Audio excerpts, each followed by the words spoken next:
experimental está no centro de uma discussão inédita no Brasil. A justiça obrigou uma universidade a distribuir a substância que seria capaz de curar o câncer. Médicos e cientistas se dividem. Será correto receitar um remédio que ainda não está pronto, mesmo que ele seja a última esperança para os doentes? Essa é a nossa reportagem da semana. Aos 68 anos, Dona Alcilena Cincinnatus descobriu um câncer agressivo em estágio avançado. A doença começou no pâncreas e já tinha se espalhado até o fígado. Muitos vômitos, às vezes o dia inteiro, não tinha remédio que desse. E dor, muita dor. Desde a descoberta da doença, a Dona Alcilena passou a tomar cerca de 30 remédios diferentes por dia durante um ano, inclusive 4 tipos distintos de quimioterápicos, mas nenhum deles foi suficiente para parar o crescimento do câncer. Ela só parou de tomar todos esses medicamentos no mês passado, quando os médicos disseram que não tinha mais o que fazer para deter a doença. E ele falou muito carinhosamente comigo: Rosane, não tenho mais nada para fazer. Agora a gente tem que dar suporte e qualidade de vida para ela. Mas como assim? Não aceito isso. Não aceito, a gente tem que lutar até o final. Rosane e o irmão começaram a pesquisar outras possibilidades de tratamento para a mãe. Por meio de um tio que mora nos Estados Unidos, tomaram conhecimento de uma substância descoberta por pesquisadores do Instituto de Química de São Carlos, que pertence à Universidade de São Paulo. E foi aí que nós começamos uma busca incessante na internet para saber mais a respeito.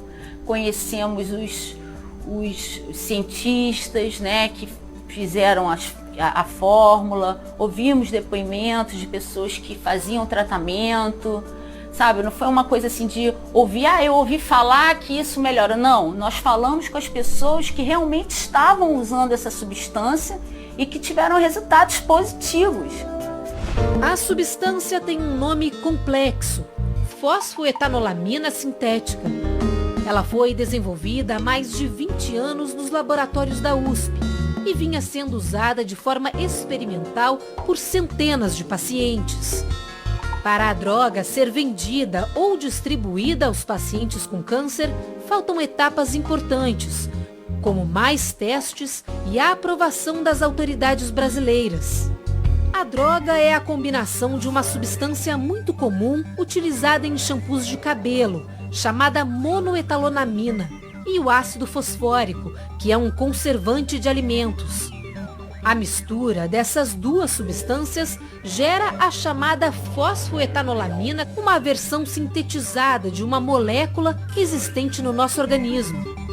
Antes de entrar na corrente sanguínea, a cápsula é metabolizada no fígado. O composto agiria como uma espécie de marcador para as células cancerosas. Com isso, seria mais fácil para o sistema imunológico do corpo combater a doença.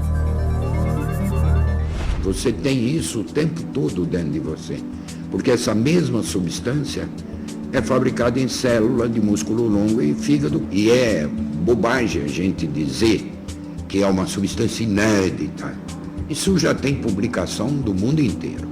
Nós fizemos uma síntese onde a substância tem altíssimo grau de pureza e altíssimo rendimento de reação. O professor aposentado Gilberto Orivaldo Chierici foi o responsável pela descoberta da cápsula. Hoje, ele trava uma batalha para que a substância seja reconhecida e adotada. Eu sou um químico, eu não fiz testes médicos. O que acontece é que esses pacientes que trazem o retorno, apesar de desconhecer, de não ter a prática do médico, ele disse: olha, meu exame está aqui e aqui está dizendo que eu não tenho mais nada. Isso eu ouvi centenas de vezes. As cápsulas eram fornecidas pela universidade até o ano passado, mas uma decisão determinou. A expedição e distribuição das drogas com finalidade medicamentosa só poderiam ser efetuadas após a apresentação das devidas licenças e registros. Em outras palavras, como o remédio não tem garantia de ser seguro e nem aprovação das autoridades, não poderia mais ser distribuído. Na realidade, eu fui impulsionado a fazer isso. Porque todo mundo pegava lá, o hospital mandava pegar na minha sala. Era um convênio que nós tínhamos. Está registrado isso. Alguns dos pacientes com câncer resolveram entrar na justiça para conseguir a substância. Foi esse o caminho tomado pelo filho da dona Alcilena. Denis é advogado e conseguiu uma liminar que obrigava a USP a fornecer as cápsulas. Então ficamos aguardando o envio, que era feito pelo SEDEX, e nesse prazo o presidente do Tribunal de Justiça de São Paulo, ele decidiu cassar essa decisão com mais de 700 outras liminares também. Indignado com a decisão da Justiça de São Paulo, Denis decidiu recorrer à mais alta corte do país. Decidimos ajuizar uma medida no STF, porque entendemos que seria uma afronta à dignidade da pessoa, ao direito à saúde, que é previsto na Constituição Federal. Então, fomos bem-sucedidos. De uma hora para outra, a USP passou a receber decisões liminares que obrigam a dar a substância aos doentes autores das ações. Até este sábado, eram 742 liminares. Mas como explicar que a Justiça tenha determinado a liberação de uma substância ainda não aprovada? Essa especialista explica que a decisão levou mais em conta o direito do doente. Nós temos uma confusão de princípios fundamentais. De um lado, nós temos a Lei 6360, de 1976, que veda a comercialização e a entrega de um medicamento não registrado na Anvisa. E, por outro, nós temos o direito à saúde, que tem respaldo na Constituição Federal em legislação complementar. A polêmica se dá porque não há garantias de que a cápsula funcione, nem de que tipo de efeito colateral ela pode provocar. É para isso que os testes são feitos. Por outro lado, os doentes têm pressa. Há uma semana, dona Alcilena estava assim, muito debilitada. Não conseguia nem andar. Vomitava muito e precisava tomar morfina 4 vezes ao dia para amenizar as dores. Fizemos uma nova visita poucos dias depois que ela começou a tomar as cápsulas. Encontramos a dona de casa assim, mais bem disposta. Ela surpreendeu a nossa equipe ao descer as escadas sozinha. Mesmo com uma sonda para alimentação, ela afirma que se sente bem melhor. Tomara que continue assim, né? Dona Alcilena toma a substância 3 vezes por dia. A recuperação dela ainda precisa ser confirmada por exames clínicos. Na internet, não faltam depoimentos de quem se diz curado depois de usar a fosfoetanolamina sintética. Quando fez 40 dias que eu estava tomando a fosfo, fui chamada para fazer uma cirurgia. E o tumor foi para a biópsia e deu negativo, eu já não tinha mais câncer. A fosfo havia destruído as células cancerosas. Como todos vocês, eu tenho um sonho, que essa medicação seja liberada, pois se para mim foi a cura, com certeza para muitas outras pessoas também será. Neste vídeo, um médico que faz parte do grupo de pesquisa da USP garante, diferente da quimioterapia convencional, o uso da substância não traz efeitos colaterais. Ele vai exatamente agir somente em cima das células cancerosas. Nós estamos pedindo para que liberem as fases clínicas de um composto brasileiro, de pesquisadores brasileiros.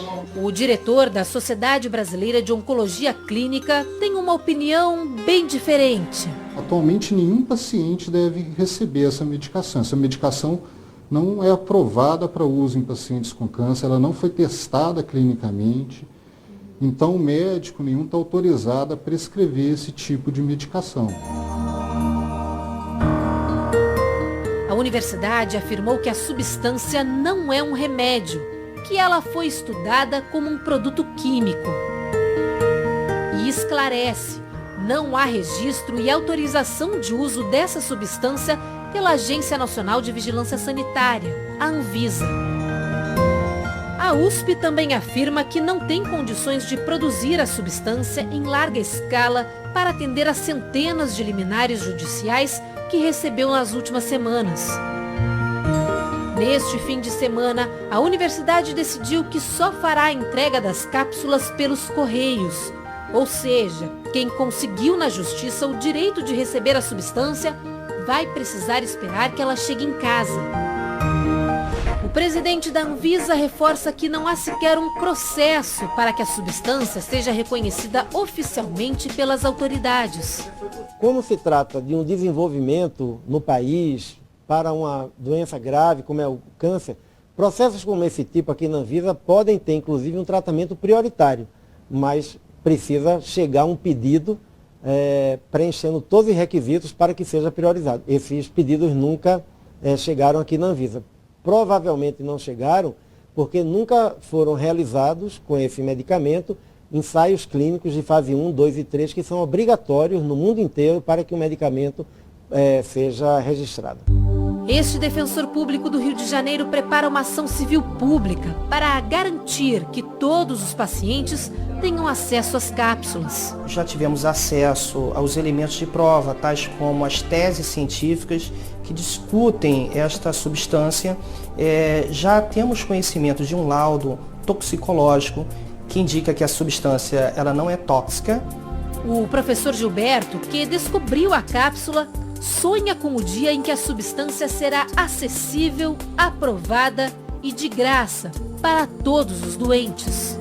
Quanto custaria? Porque a gente vê hoje medicamento para câncer 2, 3, 4, 5 mil reais. Não sei. Alguém fez um cálculo aí dos gastos, 10 centavos. A patente vai ser doada a partir do instante que eu tiver a garantia que será doado gratuitamente. Ela será doada. Ela não será vendida nem comprada. Ela será doada a quem assinar um documento que vai fazer o medicamento para doar. Uma cápsula capaz de curar o câncer.